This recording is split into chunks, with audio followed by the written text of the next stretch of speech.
Some big-time names are going to be on the move this offseason via trade, and you're going to be shocked to find out how many the Phillies are predicted to be in on today's episode.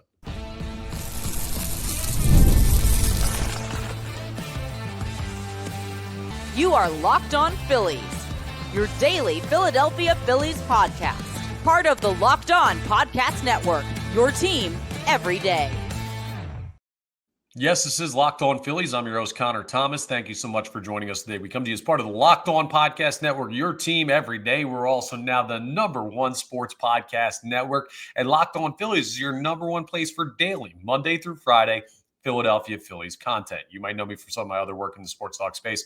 I've been on air over at 97.5 The Fanatic, doing sports talk on the radio here in Philly for over 6 years. Been a credentialed Philadelphia Phillies media member for the past 4 seasons. And this is now my 4th year as the host of Locked On Phillies. Today's episode is brought to you by FanDuel. If you want to be right in the middle of the action this season, visit FanDuel.com and place your NFL live bets all season long. ESPN put out a really interesting article about the top 25 players that could be traded this offseason. And there are some monster names on the list, and it is flooring how many players the Phillies are one of the top projected potential teams on. We're going to run through everybody that ESPN puts the Phillies in the mix for, and a couple players that ESPN predicts the Phillies could trade away.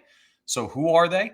We will get into that on today's episode, and also whether or not they would make sense, in my mind, for the Philadelphia Phillies. Next, we're going to talk about something that just popped up in stream of consciousness talk yesterday. I was answering a Mailbag Monday question about the Phillies running it back. And I brought up how Alec Bohm isn't really an inspiring player at third base. He's fine, but he doesn't really have that juice, you know? It's just that je ne sais quoi of a great baseball player where you feel like the impact is coming. So how many Phillies do have that? We're going to look through the current roster and discuss that, because it feels like less and less the more I think about it. And we'll wrap up with a follow-up to Mailbag Monday. We got another question about the winter meetings that came in a little bit late. I had already recorded, but I want to talk about the winter meetings this year because they could have a bit of a different tone to them with the impending work stoppage that is expected to come in the 2027 season. So we'll get into all of that, but let's get to this article by ESPN because it's a really great deep dive into the big names that could be moved around baseball. Jeff Passan, Kylie McDaniel did a great job for ESPN putting this together. And we're not going to go through all 25, but we are going to look at the players that they have predicted to potentially go to the Phillies. So they go team fits, and anywhere that it had the Phillies listed, those are the guys we're looking at. The very first name that mentions the Phillies as a team fit is Ketel Marte. And the percentage chance of him getting traded, they have at 40%.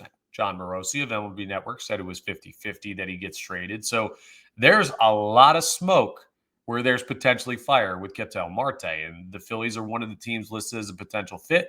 I've already told you how much I love that move. They call him in this article the best second baseman in baseball. And there's a very strong argument to be made for that. You add him to the Philadelphia Phillies with an infield that already 2 years ago had all-star starter at shortstop, all-star starter at third base, all-star starter at first base. If the Phillies acquire Ketel Marte, they would have, from the 2024 NL All-Star infield, every single starter on their roster, unless they move Alec Bohm.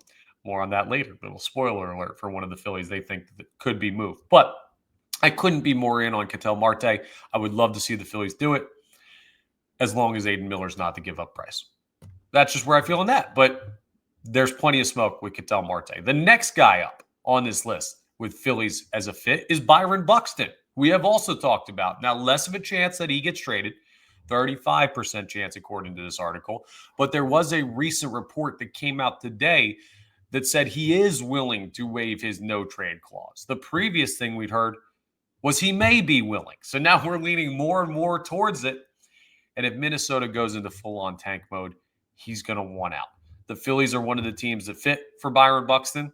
I love him as well. He's a little bit riskier because while Marte does have some injury concerns, they're slight compared to Buxton, who just doesn't seem to be able to stay on the field for a full season. And he just played a lot of games this past year, which, I don't know, law of averages makes me feel a little bit nervous about that. But he's an incredible player. And that's also a position in center field where you don't have anybody right now. At least at second, you have Bryson Stott. If you don't like Stott, fine. But he is a live body that can play second base at the major league level. The Phillies do not have a center fielder on their roster currently, with Harrison Bader as a free agent. So, Byron Buxton, another very intriguing name. Those are some high level players. The next name is Jarren Duran, outfielder, Boston Red Sox. There were talks about him potentially at the deadline. He was the name that a lot of Phillies fans brought up. He's interesting because he just, I don't know. He doesn't give me the same pop as a guy like Ketel Marte or Byron Buxton. I'm not talking about actual pop at the plate. I'm just saying, like, the name doesn't do as much for me. He's really quick. He's a hell of an athlete. He's had his ups and downs at the plate. But I don't know. He's more of a guy that you project into potentially being a star or superstar player versus Byron Buxton, who I think is already that, and Ketel Marte, who I think is already that. And it's going to be hard to argue against those guys. I think he's very good. I just don't know that he's to the level of those other guys. And I wonder, and you'll see more with Boston, how much you'd have to give up. Because Boston's in a weird spot, according to this article. Wilyer Abreu, outfielder from the Boston Red Sox. The Phillies are listed as a fit. They have the Red Sox basically trading away their entire outfield. And with that comes questions as to why and how much they're going to want in return. It's not just, hey, we're going to try and move this one player, so let's try and work out a deal that benefits both sides. They're kind of just in a fire sale. And when that happens, that can really inflate the market price on the individual players. Like, once you find out that a team is offloading, they're going to be everybody's first call. Who needs an outfielder? And I don't want to see the Phillies go just like take the entire outfield from the Boston Red Sox. Like, that's not a sound strategy. But I do like some of those names. I like Duran more than I like Abreu because he is the better player. But both of those are intriguing. I'd rather look at outfield options unless you're like a bona fide superstar player like Byron Buxton. I'd rather look at outfield options in free agency. That's just me, because I want to find somebody that you can get on a contract that you can handle. The outfield is probably going to be a spot where you have to be creative with contracts you give out, because you're going to spend a lot of money on Kyle Schwarber if and when, and I think it's when, they re-sign him. Another name in the outfield that people have been interested in, Steven Kwan of the Cleveland Guardians, who is not like these other guys. He's a heavy contact guy, an elite defensive outfielder. Doesn't have the pop, but he is a really good top of the lineup bat, and he can play the hell out of some outfield. And there's a 25% chance, according to this article, that the Cleveland Guardians move him. I don't know, because they kind of made a little bit of a push at the end of the season. Well, they made a heck of a run and then a quick out in the playoffs, but I don't know where the Guardians are at as far as rebuilding that whole thing. They may believe they're closer than they looked earlier on in the season when Kwan was a trade deadline potential target. Obviously, not moving him at the deadline says, hey, we did believe we had something, and that was proven correct as they found their way into the postseason. He does have 2 years of team control left, which would be nice to have. I don't know that. My guess would be, and the 25% chance shows it, that Kwan just isn't going to get moved. So as much as you might like a balanced average option for the outfield with plus defense, and he seems to fit like the things the Phillies don't do well right now in their lineup, he could be a guy that fits that. I just don't think the Guardians are parting with him unless you pay a premium, and I don't want the Phillies to pay a premium for Steven Kwan. I don't know that he's the difference between you winning a World Series and not. The one other name on here, and this will be a quick one, as far as players the Phillies could acquire, Luis Robert Jr. of the Chicago White Sox. No, absolutely not. No. How much more do you want me to say? Yeah, they say there's a 60% chance he could be traded. Yes, the Phillies are a team fit because they need outfielders. I haven't seen anything from him that makes me want him on this team. He had a pop season a couple years ago. He has potential. He hasn't shown it. There are concerns about, I don't know, effort and ability and everything and slumping and strikeouts. No, thank you. Luis Robert, I'm good on him. I do not want him in the outfield for the Philadelphia Phillies. That is said and done. Now, the only player that made the top 25 from the Philadelphia Phillies that could be traded away was Alec Bohm, and they predict a 50% chance that Bohm is moved this offseason. Nick Castellanos is mentioned in the others could move section of the article. So is Alec Bohm really the player that is most likely to be traded for the Philadelphia Phillies? I would have expected they would have said that would be Nick Castellanos. I still believe it's Nick Castellanos because it's the best chance to get out from under a contract that could give you a little more salary room under the luxury tax, or you're already in the luxury tax, but like whatever you can do to cut down on that salary when you're going to pay Schwarber. I would say it's more likely Castellanos is moved, but ESPN disagrees and says it's Bohm. And part of the reason they say that is because, well, they could pivot to Alex Bregman, or they could get a stopgap third baseman. They could start Aiden Miller. But he is among the likeliest of Phillies not to return because of, well, I don't know. They look at it and say his numbers regressed a bit in 2025. And I could say the same about Castellanos, but he just doesn't seem to inspire in Philadelphia anymore, is what the vibe feels like with Alec Bohm. I brought that up yesterday, which leads us directly into what we're going to talk about next. How many Phillies do inspire you? I'll explain what inspiration for a baseball player means to me and why there seem to be fewer and fewer every day for the Philadelphia Phillies that actually fit that requirement. So we will talk about that as we continue today's episode. Let's talk about FanDuel first, though. It is a great time of the sports year, and NFL Sundays move fast. One big play, and suddenly everything feels different. That's what makes live betting with FanDuel so exciting. You're not just watching the game. You're reacting to it in real time. With a FanDuel, you can place bets as the action unfolds, every drive, every momentum swing, every highlight moment. Live betting is best when the game starts to shift. A receiver gets hot, a defense tightens up, or the momentum flips after a turnover. There are a lot of great moments in football. And the best thing about football and live betting is that the game stops when these things happen. Turnover, commercial break, you go right to your FanDuel app and you say, I'm taking the team that just picked off that quarterback, or you just bet against the Eagles at halftime because they can't make adjustments. Kevin Patullo, please figure it out. You could bet on the Eagles to be bad if you would like. Live betting is the best, and FanDuel is the best at it because their interface is sleek. It is easy to use. The payouts are quick and safe and easy for you to access, and they got all kinds of bets from parlays and props and futures, money line, spread. So if you want to be right in the middle of the action this season, visit FanDuel.com and place your NFL live bets all season long. FanDuel, the game moves fast, and so can you. Who on the Phillies inspires you? I'm not talking about work they do in the community. I'm not talking about the story of how they found their way to be a professional baseball player. I'm talking about, when I say who inspires you, a player that walks to the plate or steps on the mound and you say something special is about to happen to help us win this baseball game. Obviously, this doesn't happen in the first inning or the first 3 or 4 or 5 innings of a game. We're talking about big clutch at bats, but eventually over the course of a season, everyone gets clutch at bats, whether you're on the mound pitching for one or you're at the plate hitting for one. And there are a handful of players, I would say, on this team that you could argue would inspire that confidence, where you feel like something special could happen.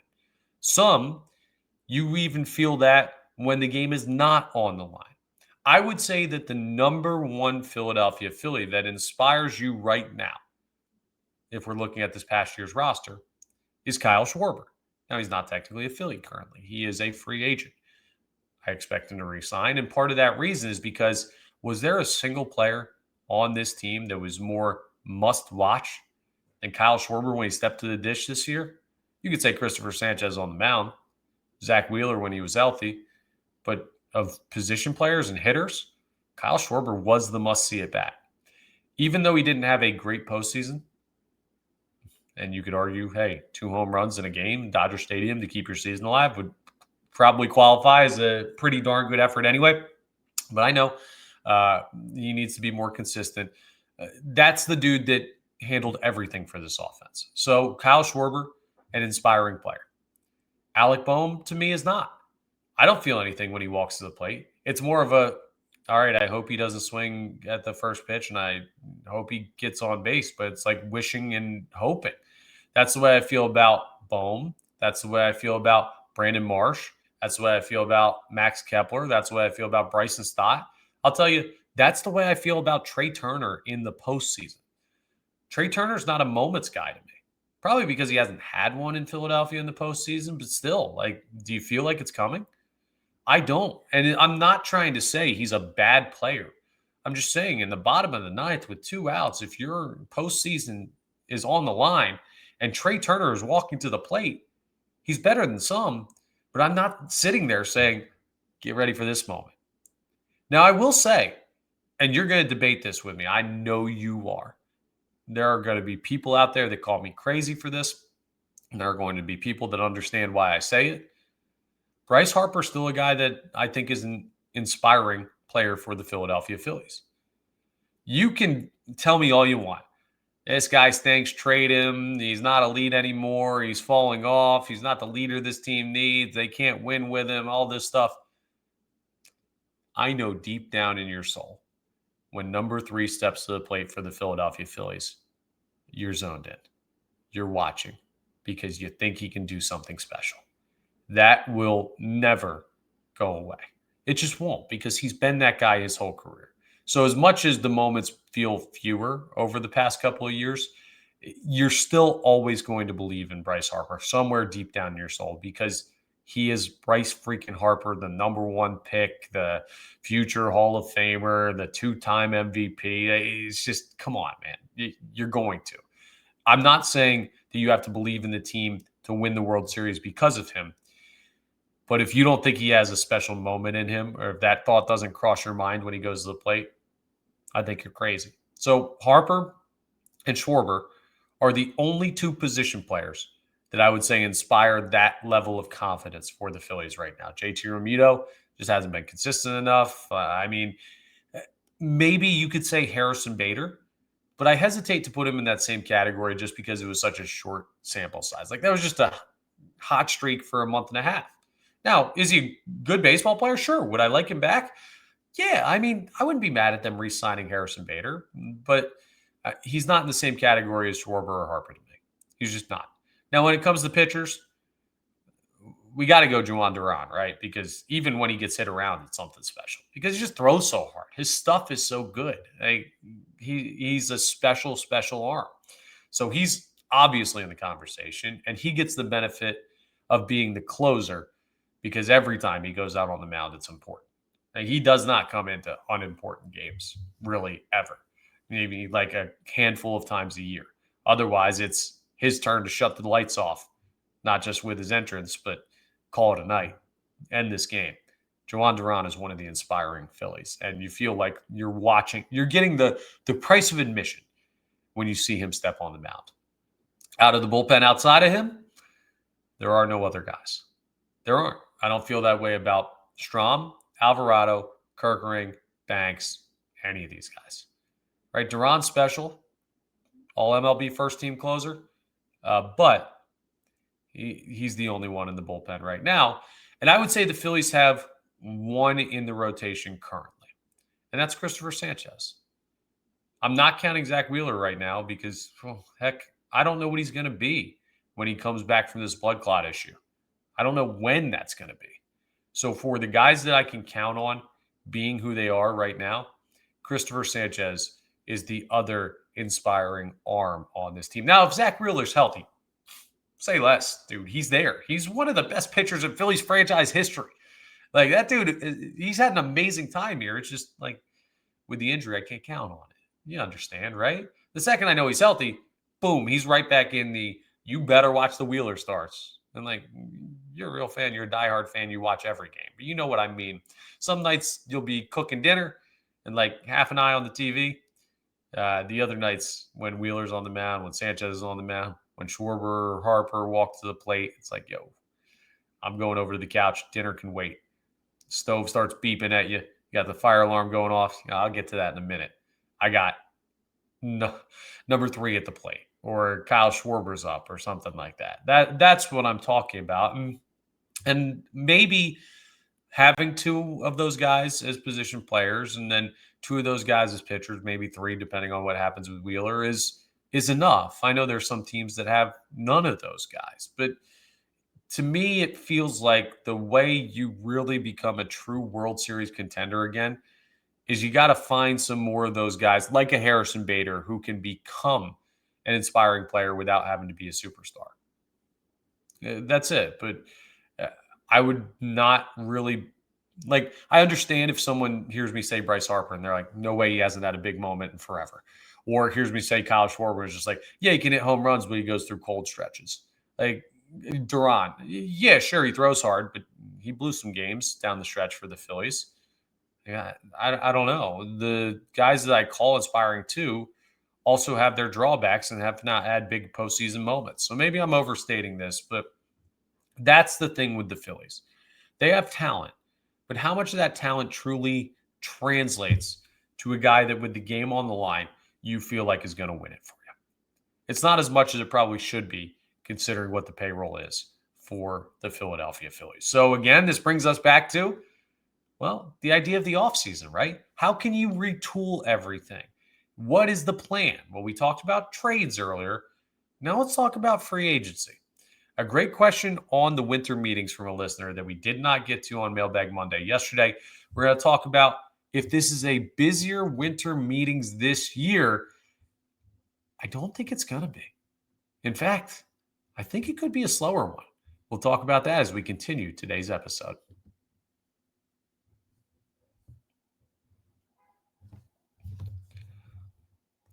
So let me read you this question from one of our great listeners, Sean Fitzpatrick. And as I pull this up, I want to let you know, just like Sean is, because he tweets all the time with questions for Mailbag Monday and always listens to the episodes, you could become part of our Everydayers Club by hitting that subscribe button to the YouTube. It's free and easy to subscribe. If you're watching us on YouTube today, I appreciate it.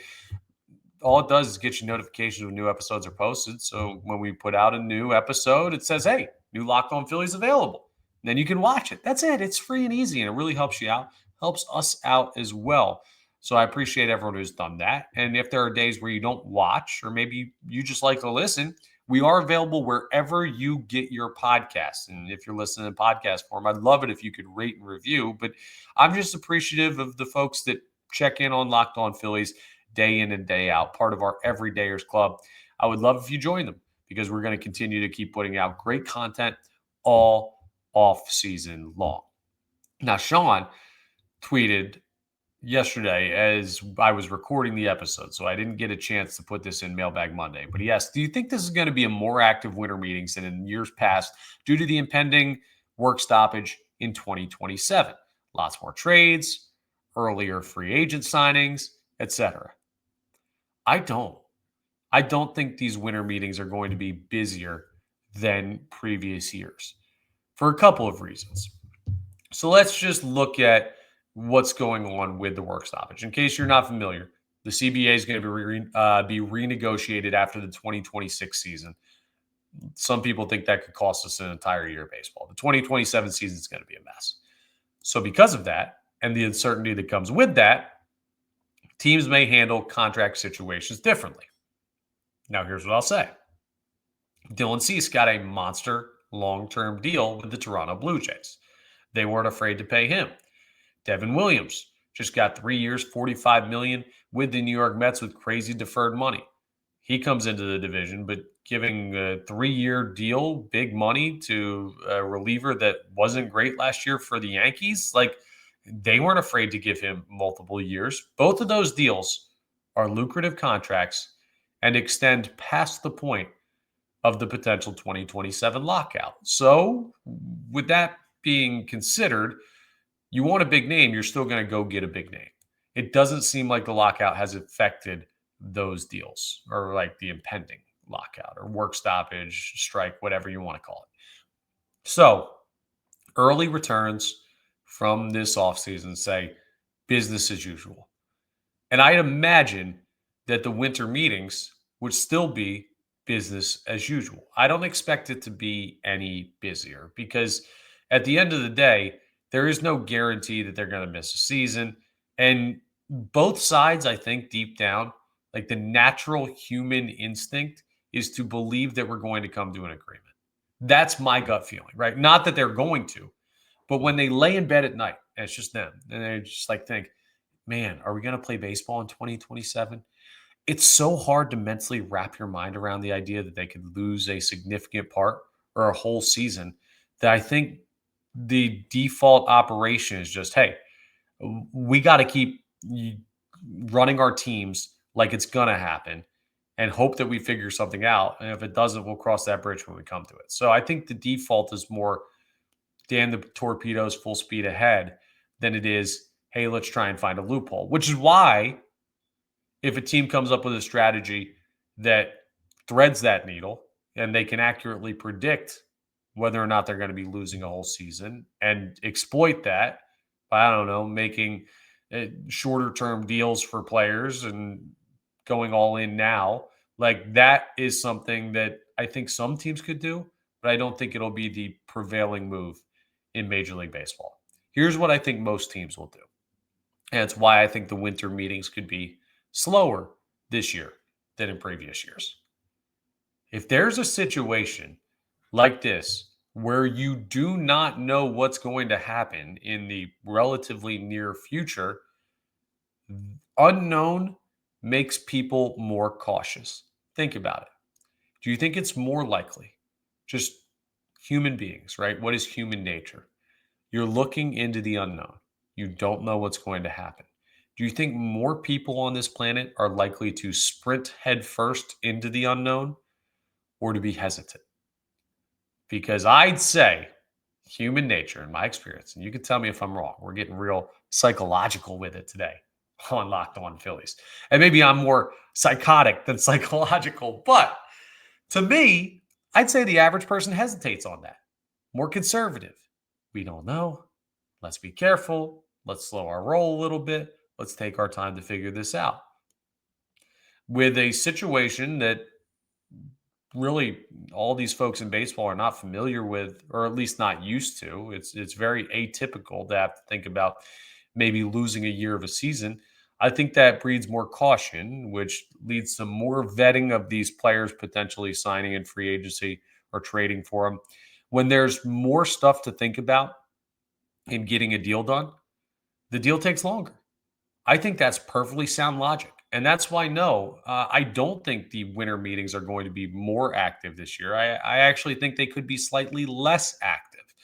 But even with that, compared to what the offseason is, it will still be one of, if not the busiest, like 3 or 4 day stretches of the offseason. Actually, it probably is the busiest 3 to 4 day stretch of the offseason. And I'm not going out on a limb by saying that. That's why the winter meetings are such a big point of it. So I don't think it's going to be crickets. But if it is different than normal years, I believe it will be less active because of the other stuff that has to be considered. I still think Kyle Schwarber signs before the end of December.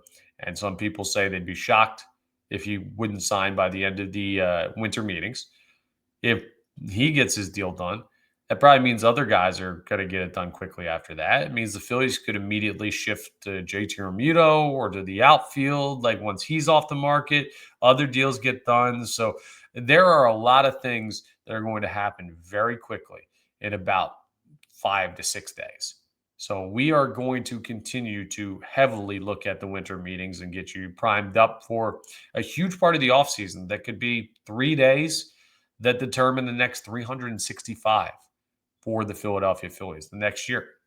I can't overstate how big the winter meetings are, but to answer Sean's question, I think more stimulus, more stuff to consider in an offseason where you're going to have to look at something that doesn't typically pop up, which is, hey, could we lose a year, leads to less activity than more activity.